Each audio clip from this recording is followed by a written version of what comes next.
So what's up buddies, इस वाली video में मैं नेटफ्लिक्स की latest movie none other than amazing actress Charlize Theron की हमें जो देखने को मिली है एपेक्स के नाम से, इस वाली वीडियो में मैं इस मूवी का रिव्यू भी करूंगा और एंड में इस मूवी की एंडिंग को भी एक्सप्लेन करूंगा कि ये वाली मूवी मुझे कैसी लगी है, आप लोगों का टाइम या वर्थ वॉचिंग बनाएगी या नहीं बनाएगी। वीडियो को बस आप लोगों ने एंड तक देखना है। इस मूवी की जो सबसे पहले स्टोरी है ना, अब उस पे आ जाते हैं। इस मूवी की स्टोरी हमें देखने को मिलती है शारिस थेरोन का जो इधर कैरेक्टर होता है साशा, उसके नाम से, कि कैसे जो है ना वो काफ़ी ज़्यादा एक एडवेंचरस पर्सन होती है। अपने हस्बैंड के साथ जो माउंटेन क्लाइंबिंग है, हाई जो माउंटेन्स होती है उनको क्लाइंब करने जाती है।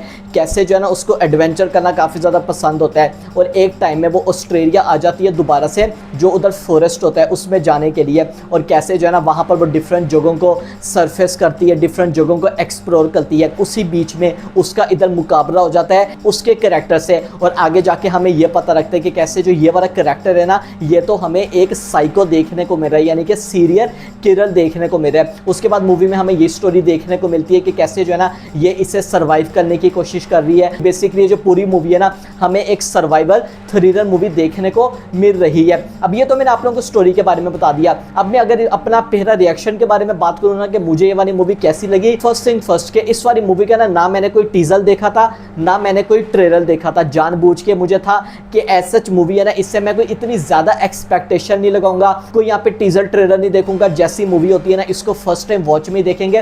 पर आई नो कि हम इस वाली मूवी के जो डायरेक्टर और जो हमें अमेजिंग कास्ट देखने को मिली है, जैसा कि मैंने आप लोगों को बताया, I think it's an underwhelming movie अगर मुझे इसको डिस्क्राइब करना हुआ। देखें, सबसे पहले अगर आप लोग मेरे से ये मूवी बोले ना बारे में मूवी देखने को मिल रही है कि कैसे जो ना एक लड़की होती है वो यहाँ पे फॉरेस्ट में जाती है और कैसे जो एक साइको है, एक जो सीरियल किलर है, उससे उसका मुकाबला होता है। और अगर मुझे ये देखना हो सो आई वुड लाइक कि सही है, चलो देखते हैं क्या हमें स्टोरी देखने को मिल रही है। तो स्टोरी तो मतलब वैसे अगर आप किसी को बनाए ना तो इंगेजिंग स्टोरी लगती है, मगर मूवी को देखने के बाद ना एक अंडरवेलमिंग फीलिंग आती है। मूवी अच्छी हो सकती थी, हमें कुछ इसमें बिट्स ऑफ पीसेस में अच्छी चीज़ें देखने को मिली हैं। अगर मैं यहाँ पे शारिस थेरोन के बारे में बात करता हूँ, वो तो खुद ही यहाँ पर काफ़ी ज़्यादा सुपर्ब है। हमें जो उनका कैरेक्टर देखने को मिलता है, जिस तरह से वो माउंटेन को क्लाइंब कर रही होती है और यहाँ पर ये और टॉम क्रूज अगर हमें एक साथ देखने को मिले तो कितना ज़्यादा अमेजिंग लगेगा। तो मूवी यहाँ पर कुछ बिट्स एंड पीसेस में अच्छी है। अब मैं अगर अच्छी चीज़ों से स्टार्ट कर देता हूँ, अच्छी चीज़ों के बारे में मैंने अगर बात कर रही है, सो यहाँ पर मुझे जो जंगल की मूवीज़ होती है ना, कि कैसे कोई अगर एक कैरेक्टर है किसी फॉरेस्ट के अंदर फंस जाता है या फंस जाती है, उसको कैसे सर्वाइव करती है, तो ऐसी मूवीज़ मुझे वैसे काफ़ी ज़्यादा पसंद आती हैं। हमें जो थोड़ी आइसोलेशन की मूवीज़ देखने को मिल रही होती हैं, इसका मैं बहुत ही ज़्यादा अच्छा एग्जाम्पल दूंगा। जनवरी में एक मूवी देखने को मिली थी सैम राइमी की, इसमें हमें एक्ट्रेस देखने को मिली थी रेचल मैकएडम्स, सेंड हेल्प के नाम से। बहुत ही ज़्यादा अमेजिंग मूवी थी। अगर आप लोगों ने रिव्यू नहीं देखा, यहाँ पर देख सकते हैं, मूवी आप लोग जरूर देखिएगा। तो मैं ऐसा कोई कंपेयर नहीं कर रहा हूँ, खैर वो वाली मूवी तो इस वाली मूवी से बहुत ही ज़्यादा अच्छी थी। तो ऐसा जो सर्वाइवल मूवीज़ होती है ना, आई रियली लाइक कि हमें जो पूरी स्टोरी को एक जैसे बिल्डअप करते हैं। तो इस वाली मूवी में हमें जो फॉरेस्ट के सीन देखने को मिले हैं कि कैसे यहाँ पर जो शारिस थेरोन की कैरेक्टर साशा है वो सर्वाइव कर रही है, यहाँ पर जो है ना क्लाइंब कर रही है पानी में, जिसको कहते हैं ना अंडर वाटर जा रही है, कैसे ब्रीथ इन ब्रीथ आउट कर रही है। तो ऐसे सीन्स मुझे अच्छे लगे सर्वाइवर के। आई विश के थोड़े ओल होते हैं मगर सही है, फिर भी हमें जितने देखने को मिले हैं। दूसरे अच्छी चीज के बारे में बात करूंगा, टैरन एगल्टन पर अब हम लोग आ जाते हैं। सबसे पहले इस वाले कैरेक्टर को ना मैं अलग अलग रखूंगा। सबसे पहले एज अ कैरेक्टर हमें जो उनका पूरा लुक देखने को मिला है, दैट इज रियली अमेजिंग। मतलब अगर किसी सीरियल कोई किलर की सीरीज हमें देखने को मिल रही है, उसमें जो टैरन एगल्टन है वो यहाँ पर इस वाले कैरेक्टर में हमें देखने को मिले, तो काफी ज्यादा उनका क्रिप्टिक कैरेक्टर तो रखता है। हमें जो उनकी वॉइस सुनने को मिलती है, उसका जो पूरा कैरेक्टर होता है ना, जिस तरह से शैडो के अंदर देख रहा होता है, so that looks like fucking weird, मगर फिर भी पता लगता है कि जो है ना हमें एक साइको कैरेक्टर देखने को मिल रहा है। तो कैरेक्टर वाइज तो जो है ना उसको यहाँ पे काफी ज्यादा अच्छी परफॉर्मेंस डिलीवर की है। मगर स्टोरी के साथ अगर हम ब्लेंड करते हैं ना, तो यार मुझे बिल्कुल भी सही तरह से इनका जो मिक्सचर है ना, जो कंपोजिशन है वो सही बिल्कुल भी नहीं लगी। आई थिंक इस वाली मूवी की अब हम आ जाते हैं मेन प्रॉब्लम पे। मूवी की जो मेन प्रॉब्लम मुझे लगी ना, ओवरऑल ये वाली मूवी ना सही तरह से अगर हम इसको सारी चीज़ों को जोड़ते हैं, आई थिंक जिस चीज़ों को ज़्यादा टाइम देना चाहिए था उसको उन लोगों ने कम टाइम दिया भी है, तो सही तरह से एक्सप्लोर वो लोग नहीं कर पाए। पहली चीज़ के बारे में बात करूंगा, आई थिंक जो मूवी का मेन कॉन्सेप्ट है वो क्या है कि कैसे प्रे और जो प्रेडिटर है, हमें जो पूरा कॉन्सेप्ट देखने को मिलता है कि जो एस किलर है वो जो है ना अपने प्रे को ढूंढ रहा है और कैसे उसको मारना चाहता है। तो सबसे पहले तो मुझे थोड़ी सेंसेस की कमी लगी कि सही अगर उसने उसको ढूंढ रही है, उसको मारने वाला है, तो मतलब जस्ट गो फॉर द किल, जो जिसको कहते हैं ना इतना ज़्यादा हमें जो वेट करवाते हैं ना, तो पता लगता है कि मूवी में जानबूझ के ऐसे मूवमेंट्स को ऐड किया जा रहा है। You know what I mean, अगर आप लोगों ने देखा आप लोग समझ ही होंगे। और ऊपर से इन दोनों के जो सीन्स है ना, हमें सर्वाइवल मूवी देखने को मिल रही है, तो वो भी बिल्कुल बेसिक देखने को मिल रही है। लाइक कि अगर वो उसे स्केप करके जा रही है पानी के अंदर, तो वो उसको बिल्कुल कैप्चर कर रहता है, मगर उसके हाथ से निकल जाती है, तो उसको वो थोड़ा अलग एक्सट्रीम लेवल पर लेके जा सकते थे। इट्स एन 18+ मूवी, तो आई थिंक उसमें हमें और आर रेटेड ब्लडी चीज़ें देखने को मिल सकती थी। मतलब ऐसी मूवी है कि हमने अभी तक कितने ज़्यादा जो सीरियल किलर्स हैं उनकी मूवीज़ या टीवी सीरीज देख कर रखी होंगी, काफ़ी ज़्यादा ऐसी हैं। केप फियर हो गया, मेरे भी जहन में वही आ रही है, मगर और भी काफ़ी ज़्यादा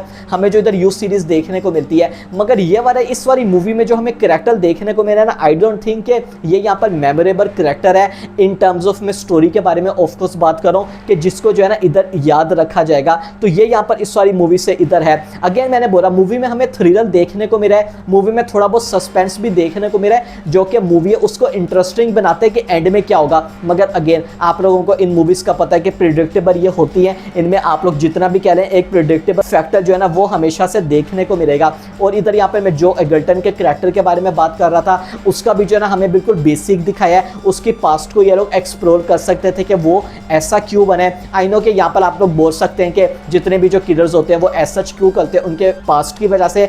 आई नो कि मगर फिर भी मूवी है, बता तो वो लोग सकते थे, तो उस वाली चीज़ को भी उन्होंने ज़्यादा मेंशन नहीं किया। मतलब ये वाली मूवी जब एंड होती है तो पता लगता है कि मूवी का जो मेन आइडिया था ना, वो यहाँ करैक्टर हमें शारिस थेरोन की देखने को मिल रही है, जिसको कहते हैं ना बिल्कुल पीक में जाके जो थोड़ा वो एरर कर देती है, कैसे उस वाले फियर को वो ओवरकम कर रही है, और उसके अंदर जो यहाँ पे गलती थी कैसे उसको सुधारने की कोशिश कर रही है। तो आई थिंक ऐसा फील होता है कि ये वाली मूवी अगर ये इसी पर्पस में बनाते कि ये कैसे किसी मुश्किल में फंस गई है, वहाँ से निकलना चाह रही है, मतलब कहते हैं ना किसी एक ऐसी सिचुएशन में फंस गई है, रेदर देन हमें जो सीरियल किलर वाला एलिमेंट इन लोगों ने इंक्लूड किया है, तो ये जो दोनों चीज़ें हैं ना ये सही तरह से बैठती नहीं, और तो इस वजह से ये वाली मूवी उतनी पसंद नहीं आई जितनी मैं एक्सपेक्ट कर रहा था कि इधर आनी चाहिए। देखिए कोई एक बोरिंग मूवी नहीं है। मूवी की अगर मैं लेंथ के बारे में बात करूं तो 1 घंटे 30 मिनट की हमें मूवी देखने को मिली है, तो ऐसा नहीं होगा कि मूवी जो है ना आप लोगों को बोरिंग लगेगी, आप लोग अपना फोन यहाँ पे उठा लेंगे। हो सकता है ऐसी फीलिंग आप लोगों के साथ आए बीच में, कभी कभार हो सकता है। एक टिपिकल जिसको पॉपकॉर्न मूवी कहते हैं ना, वीकेंड भी आ रहा है, तो आप लोग अपने दोस्तों के साथ इस वाली मूवी को एंजॉय कर सकते हैं।